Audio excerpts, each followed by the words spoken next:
One evening my parents left to visit Grandma in the hospital. Since I am 16 years old, they decided to let stay at home. I was completely fine with their decision since I wanted to play video games with my friends. We played until 2 a.m. until I decided to grab a fast snack from the kitchen. I took a quick look out of the window and got surprised with yellow glowing eyes in the forest. You see, we live right next to a forest since it was cheaper because people are afraid of the wild. I decided to ignore it since they disappeared again and were the eyes of some random animal, or so I thought. But what happened next sent chills down my spine. It was a cry for help. It echoed through the forest and sounded so desperate that it stirs your curiosity and concern. I decided to investigate, to trace the source of this distress call. As I ventured into the inky blackness of the forest, my eyes catched a glimpse of something unsettling, a pair of eyes, glowing ominously in the dark, just like the eyes I've just seen. It was a sight that froze me. My mind wanted to run, but my body just wouldn't move. What felt like minutes were probably a few seconds of exchanging intense eye contact. It felt like my heart was just about to jump out of my chest. My body started to move backwards on its own, and I started sprinting back to the sanctuary of my home. I opened the door to the porch and locked it behind me. I sat down for a few minutes to calm down and realize what I just saw. While doing so, I noticed that the light on our front door went on. I thought to myself that I must be that creature since it chased me back here. I ran upstairs and called my neighbor living across us. The phone rang 2 to 3 times until he answered with an annoyed, "What?" I told him what just happened, and while doing so, he looked out of his window at our front door. He told me calmly that there is a dog sitting in front of the door and is scratching it. While we were talking, I noticed that the it whimpered and told me that it was my family finally being back. My heart beat even faster and I told him to quickly kill it. Finally, after 5 minutes, he said that loaded it and will shoot it now. The shot, now echoing through the night, finally relieved me. It squeaked and turned into its original form. It tried to run back into the forest, but my neighbor wanted to finish it. He followed it, and you could hear 3 more shots echoing through the forest. After 10 minutes or so, he came back with blood all over his clothes. What I thought was my neighbor was the creature. It somehow killed him. Or why would he have blood on his hands? I don't think he's dumb enough to go hand-to-hand combat against it. I remembered that my dad always kept a gun in a closet. It came to the front door and said that he finally killed it, but to its surprise I shot 12 times through the door, and I finally heard its body drop to the floor. I quickly called the police and told them what just happened. To my surprise, the CIA arrived, and a few minutes later my parents. They told us that we would have to move immediately. They also offered to buy our house for a generous amount and give us another house in another state. It's not like we wanted to stay there after all. We moved and got a call after a few weeks. It was the CIA. They told us that they found the remains of our neighbor. After that, we never heard from them again, but I still wonder what would have happened if it got me. What would have happened if my parents stayed that night? And how long was it already in the forest? It all happened on a Friday. My friends Mark and Toby always wanted to go to the abandoned house in the forest. It was widely known and there were stories told that there was a creature waiting for you and will kill you if it sees you. Out of curiosity and a thirst for adventure, we decided to uncover the secret, what was really in there. Little did we know, our innocent exploration would soon turn into a harrowing nightmare.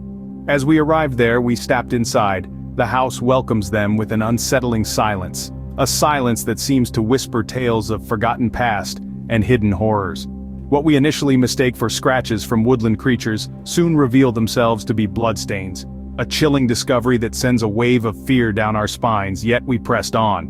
We first went upstairs to find nothing. After that, we decided to go downstairs to the basement, a place where the darkness seems to cling to every corner. The crunching sound echoed around us in a grotesque symphony of teeth gnashing against bone. As we peeked around a corner, we witness a sight that freezes our blood.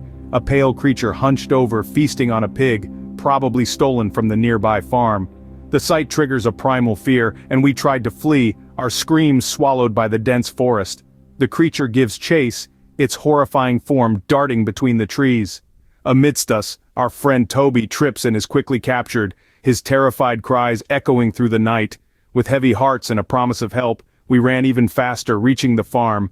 The farmer, upon hearing our story, arms himself and tells us not to worry. We lead him back to the house, back to the gruesome scene in the basement. The sight that greets us there is one of pure horror. Toby is gone, with only his severed arm left behind in a corner, a chilling reminder of the creature's savagery. The farmer, filled with resolve and a sense of duty, confronts the creature. The echoing shots ring out in the stillness of the night.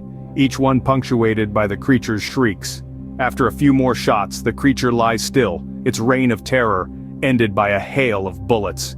In the aftermath, we decide to shield Toby's family from the horrifying truth, concocting a believable story of his demise. We chose to keep our encounter a secret, avoiding the authorities and the government. After that, Toba's family moved and Mark unalived himself 2 years later since he couldn't get this image of Toba's severed arm and that creature out of his head. Me and my boyfriend Jacob planned a skiing trip for weeks, a weekend getaway in the snow-capped mountains far from work and near a happy romantic vacation. We drove for more than 13 hours. After arriving there, we decided to put on a movie and then go to sleep. We settled down and watched a movie. After an hour or so, I excused myself, stepping away to use the restroom. As I did, I heard something outside, something beyond the whistling wind and rustling trees.